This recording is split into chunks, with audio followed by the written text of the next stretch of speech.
Hello दोस्तों, नमस्कार। मैं धर्मेंद्र कुमार आप सभी का आपके अपने YouTube चैनल पर हार्दिक स्वागत करता हूं। दोस्तों, आपको हमारी आवाज़ से ही पता चल रहा होगा कि काफ़ी टाइम तक सर्दी या जुकाम था, जिससे हमारी आवाज़ अच्छी नहीं आ पा रही थी और क्लासें नहीं आ पा रही थी। ठीक है, अभी भी हम अच्छे नहीं हैं, लेकिन फिर भी हम चाहेंगे कि आज क्लास ली जाए। तो जो हमारी पिछली क्लासेस हुई हैं उसमें हम लोगों ने काफ़ी हद तक कवर किया है। यानी अगर बात करें तो हमें इतना तो याद नहीं है, लेकिन इतना तो हम जान ही रहे हैं कि शायद फोकस तक हो चुका था ना। हमें लग रहा है कि शायद हम लोगों ने फोकस पढ़ लिया था या नहीं पढ़ा था। हम एक बार और दोहरा लेते हैं कि आखिर होता क्या है फोकस। ठीक है, हो सकता है हाँ फोकस क्या है ना, फोकस दूरी और फोकस की शायद परिभाषा लिखनी थी ना। तो चलो पढ़ लेते हैं क्या फोकस दूरी क्या होती है।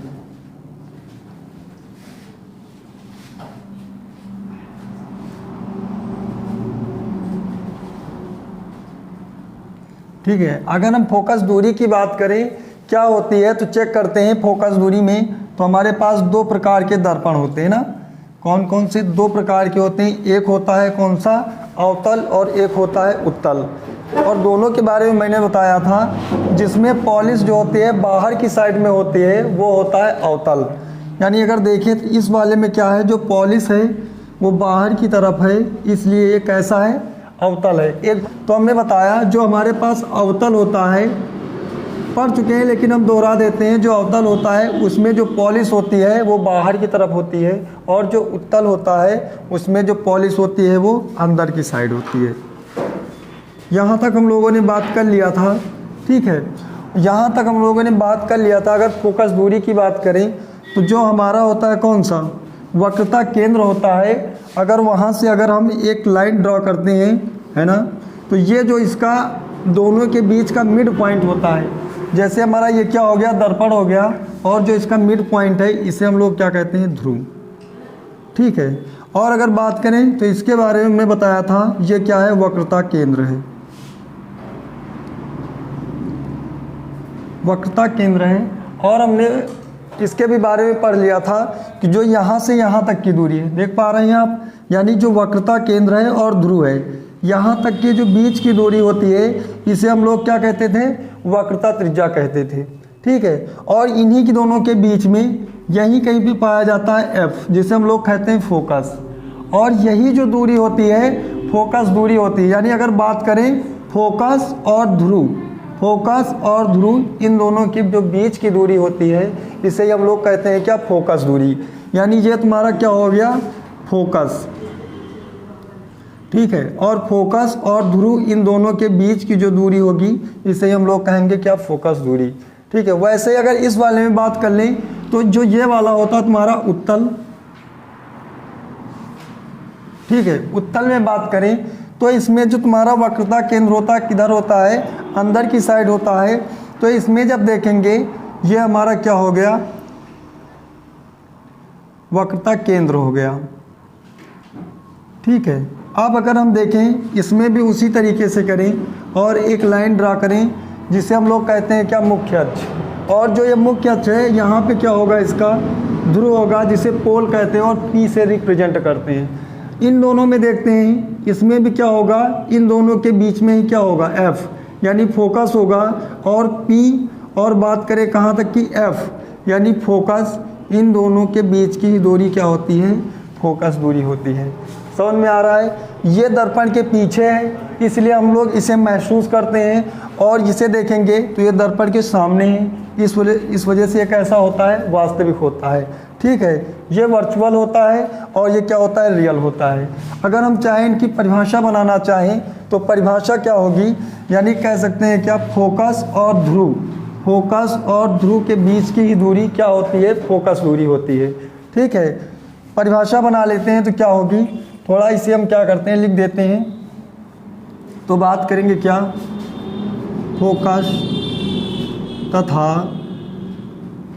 फोकस तथा दर्पण के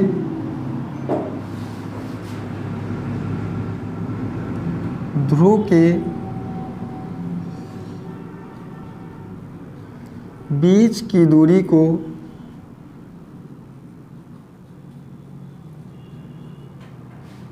फोकस दूरी कहते हैं।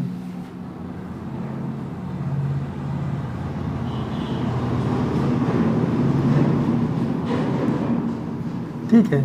अगर वास्तविकता की बात करें तो आप इसमें देख रहे हो, इसमें क्या होगा, सेम यही होगा, केवल इसमें क्या होगा, हम इसमें वास्तविकता में प्राप्त नहीं कर सकते, यानी इसे हम पर्दे पर नहीं प्राप्त कर सकते और इसे पर्दे पर प्राप्त कर सकते हैं। ठीक है, उम्मीद है कि आपको यहाँ तक समझ में आ गया होगा। और हमें जहाँ तक याद है कि हम लोगों ने फोकस दूरी पर बात कर ली थी। आज जो हमें पढ़ना था मुख्य फोकस, है ना, तो आप इसे नोट कर लीजिए, फिर हम लोग आगे बढ़ते हैं और आगे बात करते हैं। डस्टर कहाँ चला गया भाई?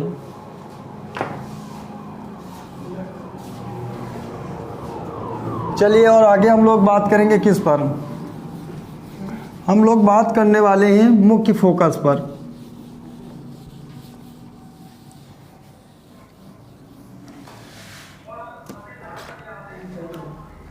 ठीक है, बात करते हैं किस पर? मुख्य फोकस।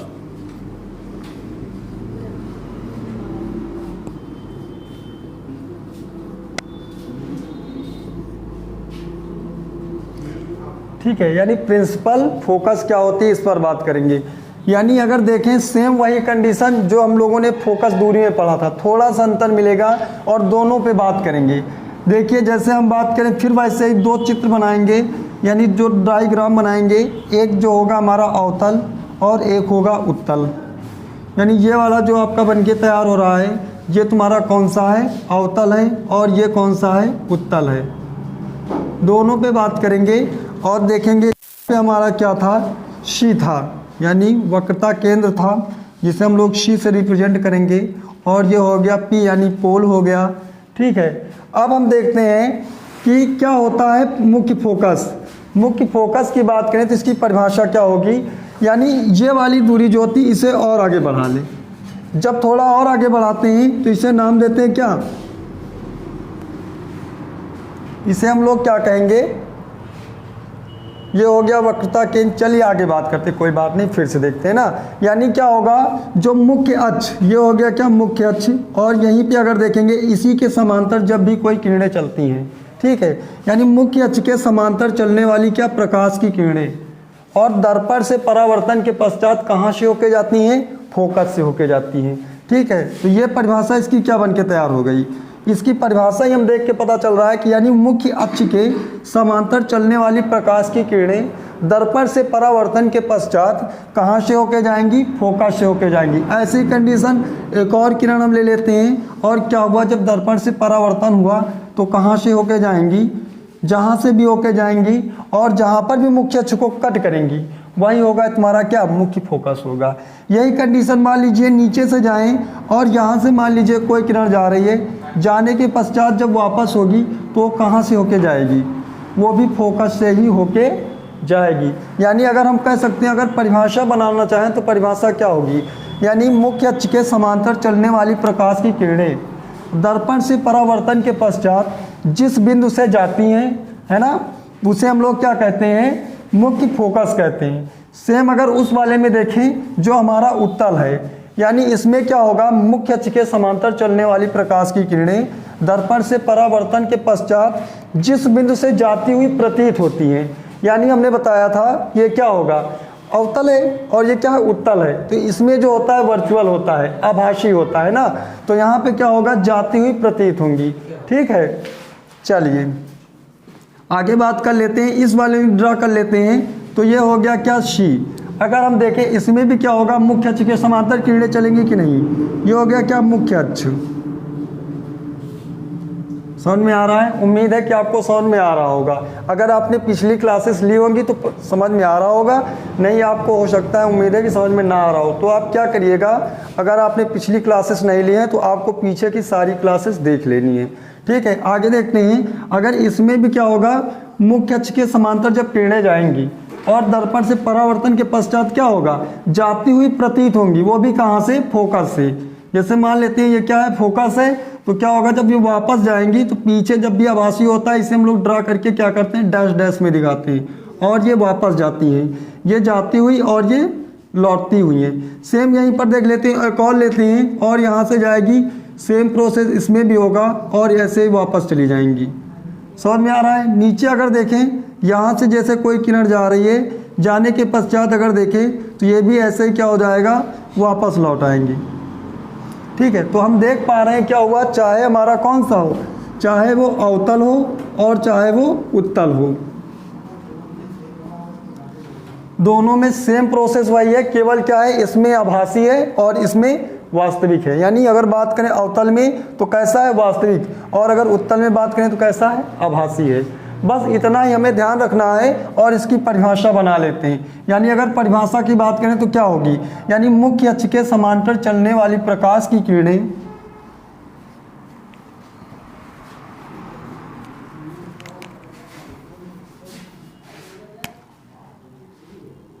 मुख्य अक्ष के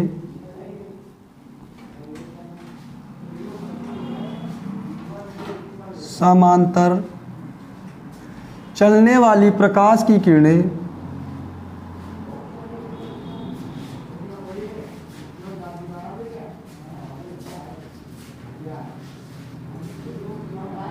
प्रकाश की किरणें, थोड़ा सा इसे हम लोग क्या करते हैं, बिगाड़ लेते हैं, है ना। प्रकाश की किरणें दर्पण से परावर्तन के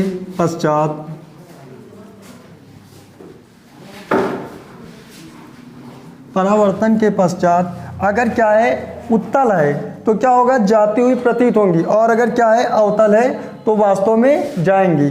अगर उत्तल की बात करें, परावर्तन के पश्चात अवतल दर्पण में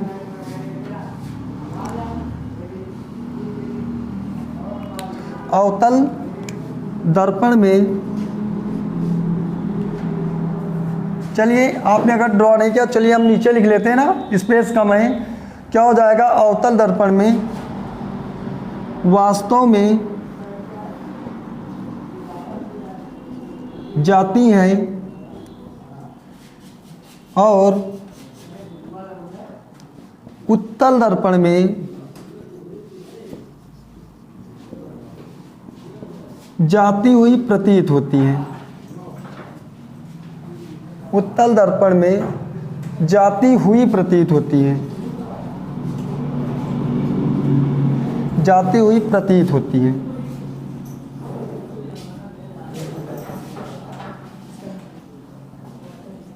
ठीक है, समझ में आ गया होगा। आप फटाफट क्या करिए, इसे लिख लीजिए, एक दो टॉपिक पर और बात कर लेते हैं फिर आगे बढ़ते हैं।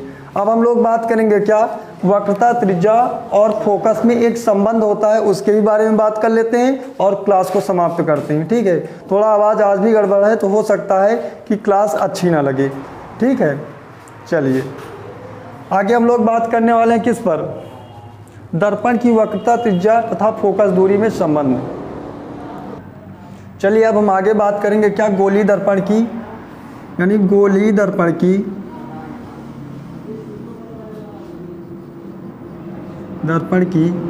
वक्रता, त्रिज्या और फोकस दूरी संबंध, इस पे हम लोग आज बात करेंगे। ठीक है, ये हमारा रह गया था तो इस पर भी बात कर लेते हैं, तो देखेंगे क्या संबंध होता है। जैसे मान लीजिए फिर हम उसी पर बात करेंगे, हमारे पास दो ही के बारे में पढ़ने वाले हैं। एक हमारे पास कौन सा होता है, अवतल होता है, ठीक है, और दूसरा जो होता है कौन सा होता है, उत्तल होता है। कौन सा होता है, उत्तल होता है।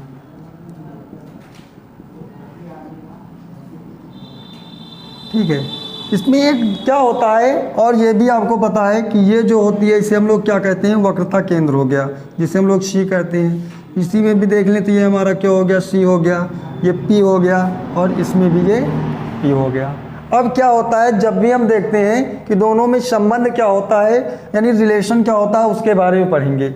लेकिन देखा जाता है जब इसकी ये जो दूरी होती है इसे हम लोग क्या कहते हैं, वक्रता त्रिज्या कहते हैं। यानी जो यहाँ से यहाँ तक की जो दूरी होती है इसे हम लोग कहते हैं क्या, वक्रता त्रिज्या कहते हैं। और यही बात होती है जब वक्रता त्रिज्या, बात एक बार ध्यान से समझेंगे, जो तुम्हारी वक्रता त्रिज्या है वह जो तुम्हारा दर्पण का द्वारक है, ये हो गया क्या, द्वारक। यानी जहाँ तक हम बात करें, जहाँ तक हमारा वस्तु का, जैसे मान लीजिए कोई वस्तु जहाँ सामने रखी है, जहाँ तक उस वस्तु को हम देख सकते हैं दर्पण पर, यहाँ से यहाँ तक, ये इसका हो गया क्या, द्वारक। और यही बात करें जब इसका जो द्वारक होता है वह वक्रता त्रिज्या से अगर कम है, छोटा है, तो क्या हो जाएगा, तभी इन दोनों में एक संबंध बनता है। जो तुम्हारी होती है क्या, वक्रता त्रिज्या, वो क्या हो जाती है, आधी हो जाती है। तो इनमें संबंध क्या होता है, F बराबर R/2। यानी अगर बात करें ये संबंध होता है F बराबर R/2, है ना। इस संबंध के बारे में अगर बात करें, जो हमारी क्या होती है फोकस, वो किसकी, वक्रता त्रिज्या की आधी होती है।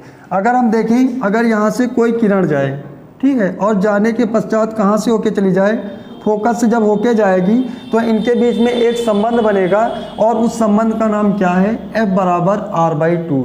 यानी जो तुम्हारा फोकस होगा वह हमेशा किसका, जो हमारी वक्रता त्रिज्या है उसका आधा होने वाला है। अगर बात करें यानी फोकस, जो हमारा फोकस होगा वो क्या होगा, जो हमारी वक्रता त्रिज्या है इसका क्या हो जाएगा, आधा हो जाएगा। यही संबंध होता है, दोनों में लागू होता है, चाहे ये वाला हो और चाहे ये वाला हो। जैसे मान लीजिए यहाँ पे हम लोग डैश डैश से दिखाएंगे, ये हो गया F और ये हो गया क्या, आती हुई और ये वापस जाती हुई।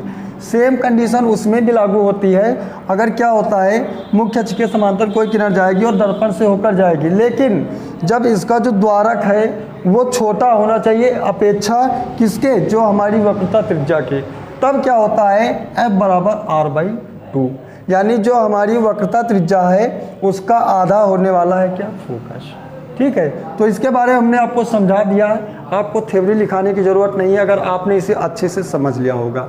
ठीक है, तो हम क्या करेंगे, आज की क्लास को यहीं पर रखते हैं। अगली क्लास में हम लोग देखेंगे क्या, इससे संबंधित जितने भी और भी परिभाषाएं बनती हैं उनके बारे में। लेकिन आप क्या करेंगे, अगर इससे पहले की जितनी भी क्लासेस हुई हैं प्रकाश पर, आपको सभी देख लेनी है। और अगर आप देखोगे तो हमें उम्मीद है आपको बेहतर से बेहतर समझ में आने वाला है। आपको अब डेली जितनी भी क्लासेस पीछे हुई हैं या फिर जो भी प्रकाश में बचा हुआ है सब आपको डेली मिलने वाला है। तो ठीक है, आज की क्लास को यहीं तक रखते हैं। तो देखते रहिए और लाइक करिए और सब्सक्राइब भी करिए क्लास को, ठीक है। और जो भी पढ़ रहे हैं उनके पास शेयर भी करिए जिससे इसका फ़ायदा अन्य को भी मिल सके। तो thank you to watching Maurya education 07।